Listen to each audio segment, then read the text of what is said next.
श्री शिव महापुराण द्वितीय सतीखंड प्रारंभ। 10वां अध्याय ब्रह्मा विष्णु संवाद। नारद जी ने कहा कि हे भगवान, रति और गणों के साथ काम के चले जाने पर क्या हुआ, कृपया अब उस चरित्र को सुनाइए। ब्रह्मा जी बोले, हे नारद, काम के चले जाने पर श्री महादेव जी मैं अपनी पूर्ण भक्ति न पाकर बड़ा दुखी हुआ और तथा उन्हें जो मोहित करा देने का मेरा अहंकार था वह भी चूर्ण हो गया। परंतु मैं यह विचार करता ही रहा कि ऐसी क्या युक्ति करूं कि जिससे महात्मा शिव जी क्षत्रिय ग्रहण कर ही ले। मैंने शिव आत्मा विष्णु का स्मरण किया। पीताम्बरधारी श्री हरि शीघ्र ही मेरे पास प्रकट हो गए। मैं उन पीताम्बरधारी चतुर्भुज भगवान की जल भरे नैनों और गदगद वाणी से स्तुति की। उससे प्रसन्न हो भगवान मुझसे बोले कि हे विधे, हे ब्रह्मांड, हे महायज्ञ, हे लोकों के कर्ता, तुम धन्य हो। कहो किस लिए मेरा स्मरण किया है? तुमको ऐसा कौन सा बड़ा दुख हुआ है कि जो तुम मेरा स्मरण किए हो?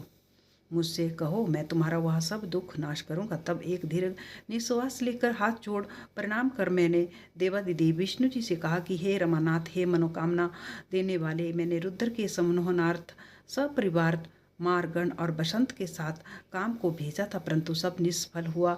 तब शिव तत्व विशारद अखिल ज्ञानी श्री हरि जी मेरे वचनों को सुनकर विस्मित हो मुझसे बोले कि हे पितामह, तुम ऐसा क्यों करना चाहते हो? पहले अपना सब विचार सत्य सत्य कहो। ब्रह्मा जी कहते हैं कि तब मैंने कहा कि सृष्टि के आरंभ में जब मेरे दक्षाधिक 10 पुत्र और वाणी द्वारा एक सुंदर कन्या उत्पन्न हुई और छाती से धर्म, मन से काम और देह से बहुत से प्राणी उत्पन्न हुए और छाती से धर्म हुए, तब उस कन्या को देखकर मुझ में मोह उत्पन्न हो गया और आपकी माया से मोहित होकर मैंने उस कन्या को कुदृष्टि से देखा। तब उसी समय महादेव जी ने आकर मुझे और मेरे पुत्रों को बहुत धिक्कारा। मेरे पुत्रों के समक्ष मेरी निंदा की। इसका मुझे बड़ा दुख है। हे केशव, अब वह भी क्षत्रिय ग्रहण करें, तब मेरा दुख दूर होगा और तब मैं सुखी होऊंगा। बस इसलिए आपकी शरण पड़ा हूँ।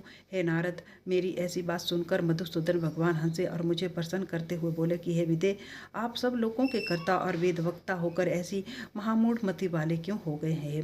हे मंद महात्मा, जड़ता छोड़ ऐसी बुद्धि मत करो। तुम रुद्र रूप शिव जी से ईर्ष्या त्याग दो। यदि तुम्हारे विचार से शिव जी को क्षत्रिय करना ही है तो पार्वती के उद्देश्य से शिव जी का स्मरण कर तप करो। अपने उद्देश्य से हृदय में पार्वती का ध्यान करो। यदि वह भगवती प्रसन्न हो जाएंगी तो तुम्हारे सब काम पूर्ण हो जाएंगे। वह सर्वगुण संपन्न पार्वती अवतार ले लोक में किसी की कन्या हो जाएगी और वह शीघ्र ही शिव जी की पत्नी होंगी। इसके लिए तुम दक्ष को आज्ञा दे दो कि वह तप करे, जिसकी भक्ति से पार्वती उसके यहाँ उत्पन्न हो जाएंगी। हे तात शिवा शिव, सर्वदा आपने भगत की इच्छा अनुकूल है। क्या तुम नहीं जानते कि उनके ही दिए हुए अधिकार से आज हम तुम दोनों ऐसे हुए हैं? परंतु धन्य है शिव जी की माया, जिसने तुमसे सब कुछ भुला सा दिया। मैं, तुम और शिव जी सभी तो उन्हीं के स्वरूप हैं। इसी प्रकार पार्वती जी के भी 3 स्वरूप हैं, विष्णु की लक्ष्मी, ब्रह्मा की सरस्वती और शिव की सती। यह सब शिव जी हमको और तुमको पहले ही बतला गए हैं। उन्हीं से हम दोनों सुखी हैं। इधर जब हमने और तुमने अपना अपना कार्य आरंभ किया तो उधर कैलाश पर जाकर शंकर जी रुद्र हो गए। वहाँ उन्होंने रुद्र का अवतार लिया। अब उनको बुलाने में कुछ यत्न करना होगा। युक्ति से भक्ति पूर्वक तप करो, तब कहीं प्रजेश दक्ष के यहाँ सती नाम से शिवा पार्वती का अवतार होगा। करुणेश विष्णु यह कहकर वहीं अंतर्ध्यान हो गए। मेरा अहंकार जाता रहा। ओम नमः शिवाय।